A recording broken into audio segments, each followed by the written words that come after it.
Hey everybody, this is D Hunter bringing another action figure review. Today we're going to be looking at the McFarlane Toys DC Multiverse Arkham Asylum The Joker action figure. I happened to be at Walmart checking out the toy section, was in the toy aisle. They only had some Series 1 DC Multiverse figures. Decided to hit up the electronics section to see if they had any cool NECA offerings. And bam, Batman and Joker from Arkham Asylum sitting right there. Very pleased to get them. Not sure why they were in the electronics section. Sure, they are based off video games, but I don't think that's where these figures are supposed to end up. These are two of my most anticipated McFarlane Toys releases. Probably the Batman Who Laughs was my most anticipated, seeing as how he was a character never before made in plastic. But these guys here look great. I'm a huge fan of the Arkham games, huge fan of the DC Direct and DC Collectibles Arkham line, and these figures are also 7-inch scale, should fit in great size-wise, and be even more articulated. So let's go and check out the packaging here. Starting with the top, 22 moving parts, McFarlane Toys, you can see the Spawn logo there, ages 12 plus. Here's Joker with this purple suit, looking phenomenal. Looks like we have a collector's card back there, a couple chattering teeth, a pistol revolver, and it looks like a display stand in the background. DC Multiverse, The Joker. One side here, The Joker from Arkham Asylum. The other side simply says Joker. The bottom, there is a barcode, in case that helps anybody, and a bunch of other credits. Then on the back, see the Joker from the game, just standing there. And then at the bottom, we have a bunch of other McFarlane releases. Batman from Arkham Asylum, Armored Wonder Woman from 1984, Superman from Action Comics 1000, looks like Batman from Detective Comics 1000, and Wonder Woman from 1984 film. So with no further ado, let's open them up. And as always, I did get two of these figures, one to open, one to keep unopened, in my complete Batman 6 and 7-inch action figure collection. Here they are, taking their rightful place in front of my Batman-related comics, with all the other DC, McFarlane, Multiverse, Bat-related action figures.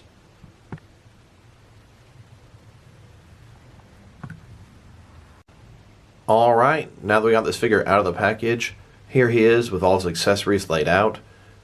Like I said before, he's got a collector's card, a stand, a revolver, and 2 chattering teeth. There's some really cool game-accurate accessories. But before we look at those, let's check out the actual figure. Here he is, McFarlane's first Joker figure, and from a great source material. I will admit, my first thought, head's a little bit larger than I expected. Maybe part of that is because I'm more familiar with the DC Direct version, but I do feel like this guy's a pretty big head. I'm liking what I'm seeing. That face looks pretty nice. We'll say it's pretty much solid white on the face. Not too much, I don't know, detail. No darkness, no shadowing, at least not very much. The smile, the eyes look fantastic. The hair sculpted wonderfully. A little bit big. I don't remember his hairline being that receding. But I like his different colors, different shades of green. This guy is nice. Look at that flower. All the different sculpting on his suit. Really like that a lot.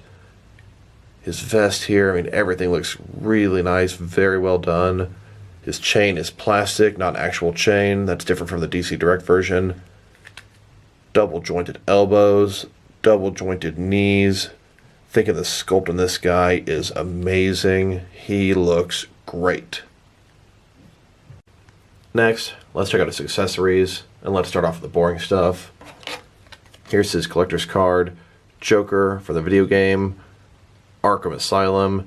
This game was from back in 2009. On the back, we've got a little bio. It says Joker is 6 foot, and I remember on Batman's card, it said 6 foot 2 inches. So when we check out the height, we'll see which one is taller. And then there's also the display stand here. Pretty basic. It's a perfect circle, black, DC logo at the bottom, 1 peg for the peg holes or feet up top. Pretty flat, pretty basic. Here is chattering teeth. This is an accessory I can really get behind. Really like these. They were featured in game all over the place. Usually in pairs of 3, you take out with your Batarang. Some challenges you'd have to complete by doing that. I really wish when I had the DC Direct figure that I had some chattering teeth. Over the years, I did obtain some from different releases, but these things look nice. You can see it's got the wind up on the side, the teeth, the gums, the color. I really like it. I like it a lot. And what's more, they gave you 2 different kinds, one open, one shut. I mean, look at that. I like the way it looks. It's creepy. It's well detailed. Here they are, next to some other chattering teeth I've gotten from some Joker figures over the years. Really enjoy this accessory. Here's the McFarlane Batman. Get ready to take out these chattering teeth with his Batarang. And then here's his revolver. Nothing too special here. Black handle, the rest is silver. The sculpt, a little soft. It's not bad, it's not great. Here's the Joker holding his revolver. He's able to grip it properly. His finger fits into the trigger like so. He can hold it with his arm extended. He can have it on the side of his head like that. Here's Joker threatening to kill Harley Quinn if Batman doesn't let him go. Another accessory you could use to enhance this Joker. This here came with a DC Direct Harley Quinn from Arkham Asylum. This was the device that would inject Titan into your bloodstream. Joker injected himself at the end of the game, turned to that huge Titan Joker. And this is about the closest you'll get to him injecting himself with this. And this is what he turned into after he injected himself with the Titan formula. This is the Titan Joker. Huge, massive, oversized figure from DC Direct. Now that we've taken a pretty good look at the figure, his accessories, and some other stuff you can use to enhance this figure, now let's check out the height of this guy. From bottom to top, this guy's sitting at right about 7.1, 7.2 inches, and that'll translate to about 18 centimeters.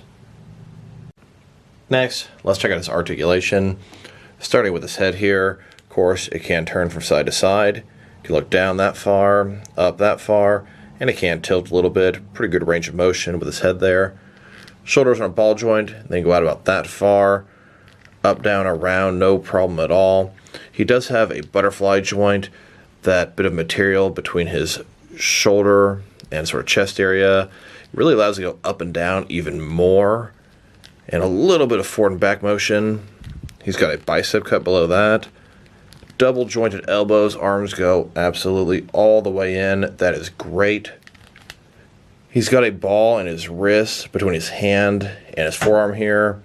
It can rotate around, and it's going to be hinged as well. Inside here, it's not exactly a ball joint. Articulation allows him to go from side to side and also forward and back. Not exactly your traditional ball joint. It can rotate around. Legs, a little bit more than 90 degrees. Not a ball joint, but a similar type concept. They can move just a hair independently of that, but not much. You don't get much thigh swivel. That's about it. I wish you got a little more there. But double jointed knees all the way back. Foot here, there's a ball joint similar to his wrist between his foot and his shin area, but it's blocked by his pants, so you can't really move it around as much as you'd like. Feet go up and down. They can rotate around. And he's got toe articulation as well. And if I pull really hard, I can actually get this Joker figure apart. It doesn't fall apart easily. But in case you're curious how the articulation looks, this piece here is going to attach to this piece. It's kind of interesting. It allows him to rotate this way as well as this way. He can bend down on one knee with these. If you have one for him, he can sit in a chair. The tail of his coat is soft enough, it does not obstruct that at all. He can dance with Harley Quinn and do so much more. Here he is, being escorted by Gordon and Batman down a hallway in Arkham Asylum with a bunch of Arkham guards around him, just like in the opening to Arkham Asylum, the video game. Here's the Joker with an army of his Arkham thugs, even Harley Quinn, Mr. Hammer, and a couple of tightened up Joker thugs in the back. Here's this Joker with some of his fan club admiring him down below. And of course, got Harley Quinn off to the side, jealous, thinking about shooting him. Here's this Joker taking his rightful place at the head of my Joker shelves. Here he is in front of the TV and table set from Arkham Origins.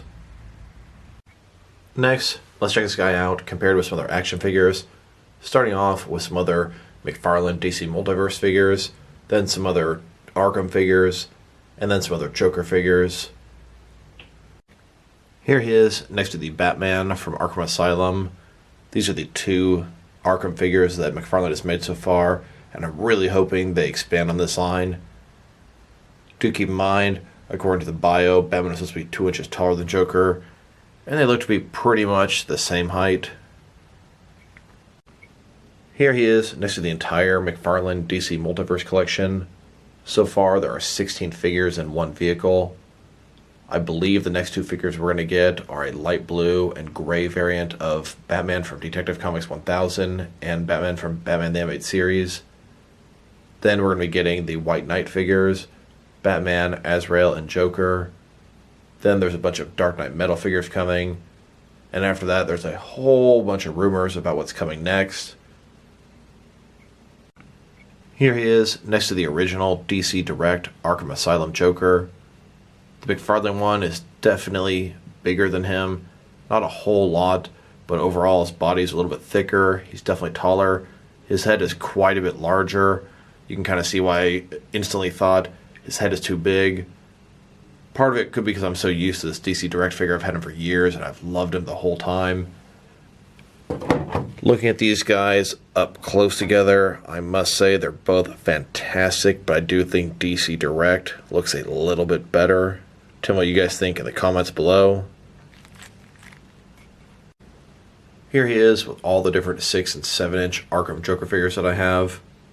From left to right, we've got the DC Direct Arkham Asylum Joker, then the DC Direct Sick Arkham City Joker. I believe he was a New York Comic Con exclusive. Then we've got the Mattel Batman Legacy Arkham City Joker, then the McFarlane DC Multiverse Arkham Asylum Joker, then the DC Direct Arkham Origins Joker, then the DC Collectibles Arkham Knight Vacation Joker. Here he is next to the DC Direct Harley Quinn from Arkham Asylum. I think these two fit in together great as a pair. Here he is next to the entire DC Direct Arkham Asylum collection. We got the oversized figures on the top. And I will say, Killer Croc there is actually technically an Arkham City figure, but he was featured so much more in Arkham Asylum than Arkham City, and they never made a figure of him from Arkham Asylum, so I usually put him with my Arkham Asylum figures. Next, let's check him out, compared with some other action figure lines from different various companies, to see how he fits in both scale and style-wise, in case you want to know which lines you can mix him with. Here he is with some of his McFarlane Toys brothers. In front of you are 5 different action figure lines, all from McFarlane Toys, all based off video games, all 7-inch scale. Here he is next to some McFarlane Toys lines from other properties. Then with some DST or Diamond Select toys. And here with some NECA figures. And with some DC Direct and DC Collectibles figures. Then with some Mattel wrestling figures. And here he is next to some Mezco 1/12 cloth soft goods action figures. Then with some Mattel DC Universe Classics and Multiverse Joker figures. And some Mafex Joker figures. Then some Hasbro Marvel Legends. And here he is next to some SH Figure Arts action figures. So overall, I must say I'm a big fan of this figure. This guy here, although he's not perfect, maybe his head's a little too big, he could use a little bit more shading on his face. If he had some kind of thigh swivel or cut, that would really help him. Beyond that, sculpt, articulation, paint job on point. His face is creepy, that smile is huge. His accessories are great. This guy is large and fits in good with the majority of my action figure collection. Overall, I'm going to give this guy an 8 out of 10. That's the same rating I gave the Batman. Neither of these guys are perfect, but I'm loving them a lot. I really hope that McFarlane continues with the Arkham figures. I hope these things sell out everywhere, and McFarlane understands this is the kind of stuff we want. So this is D Hunter. Thank you guys for watching this video. If you liked the video, press like below. If you have anything you want to say about the video, add it to the comment section. If you want to see additional action figure reviews from me, press subscribe. I do appreciate when you do that. Once again, this is D Hunter. Thank you guys for watching this video, and I'll talk to you guys real soon.